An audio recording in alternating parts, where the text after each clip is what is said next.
अस्सलाम वालेकुम, hello and welcome. आज का जो हमारा लेक्चर है वो है validity of the stamp paper if it is issued in the lawyer name. उस स्टैम्प पेपर की क्या वर्थ होगी, क्या वैलिडिटी होगी अगर कोई स्टैम्प पेपर वकील के नाम का इशू होता है, वकील अपने नाम का स्टैम्प पेपर इशू करता है तो उसकी क्या वैलिडिटी होगी।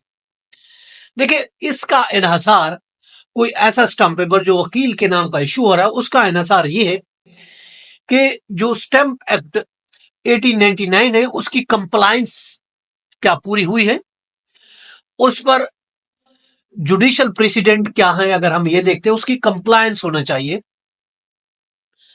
अगर इसकी हम बुनियादी इसके हम प्रिंसिपल को देखते हैं तो देखिए, स्टैम्प एक्ट की ये जरूरत नहीं है कि मुआहदा के लिए स्टैम्प पेपर पार्टी के नाम का खरीदा जाए।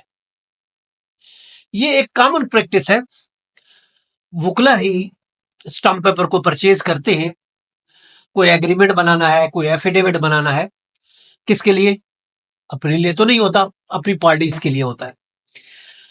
अब इसकी वैलिडिटी की कंडीशन ये है कि अगर वो जो स्टेम्प्स हैं वो प्रॉपरली तौर पर परचेज की गई है, प्रॉपरली फिर उसको कैंसिल किया गया है और फिर एग्जीक्यूट की गई है, तो वो वैलिड वो होगा, बिल्कुल ठीक होगा।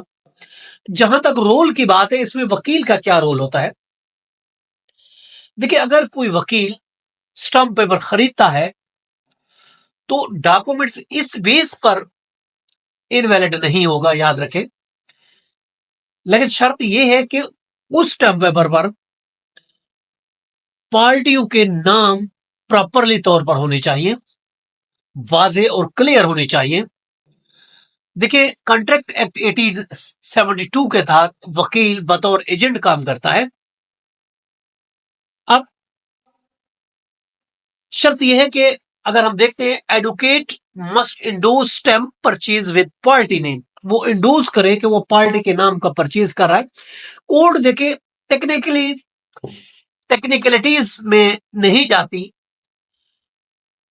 वो डॉक्यूमेंट की लेजिस्टिमेटी की तरफ देखती है। अगर वो डॉक्यूमेंट सही है तो ऑफकोर्स उसको एक्सेप्ट किया जाता है।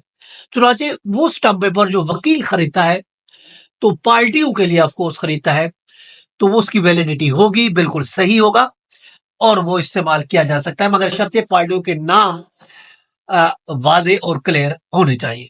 ये था आज का लेक्चर, कल फिर मिलते हैं। अपना ख्याल रखिएगा। अल्लाह हाफिज।